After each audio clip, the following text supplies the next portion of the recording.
Hello दोस्तों, राधे राधे। आशा करती हूँ आप सब बहुत अच्छे होंगे। मैं भी बहुत अच्छी हूँ। तो आइए हम अंग्रेज़ी ग्रामर, जो ऐसा कि हमने कहा था कि हम उसे पढ़ना शुरू करेंगे। तो अंग्रेज़ी ग्रामर पढ़ने में सबसे बड़ी कन्फ्यूजन हमको ये होती है कि हम इसको शुरू कहाँ से करें ताकि हमको पूरी इंग्लिश ग्रामर समझ में आ जाए। और आज के समय में अंग्रेज़ी कितनी ज़रूरी है ये आप सभी बहुत अच्छे से जानते हैं।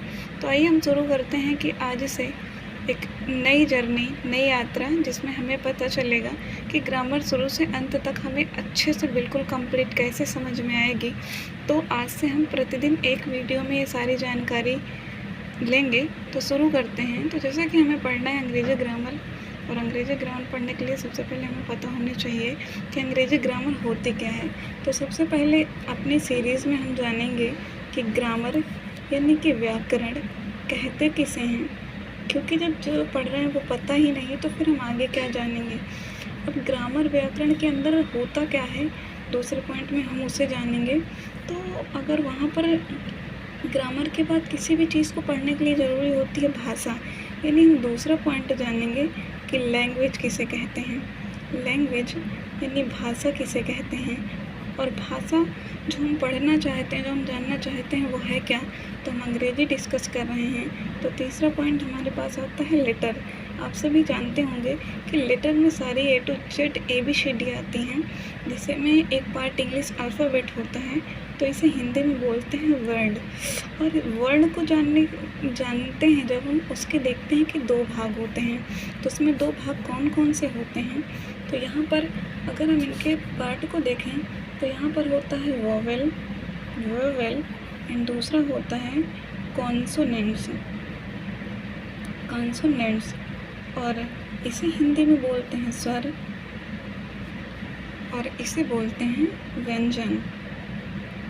अगर काउंटिंग में देखा जाए तो यहाँ पर जो स्वर हैं ये होते हैं 5 और कॉन्सोनेंट्स होते हैं 21।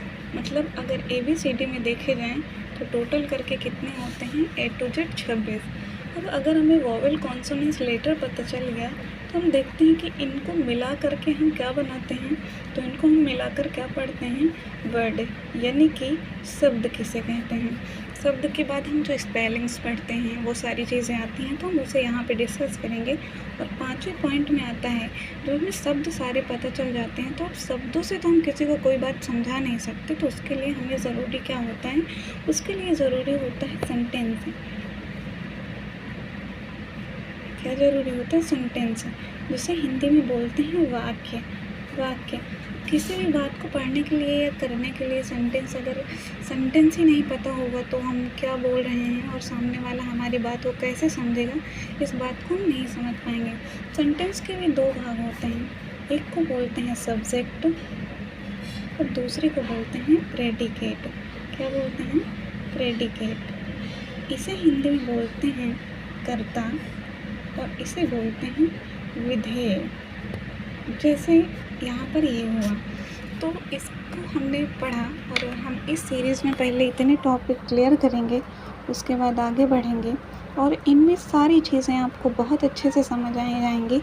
अगर आप ध्यान से समझेंगे तो आपको क्लास में ही सारी चीज़ें याद हो जाएंगी, और इसके बाद के टॉपिक हम इतना समझने के बाद पढ़ेंगे। उम्मीद है आप सभी को ये वीडियो अच्छी लगी होगी। Thank you so much.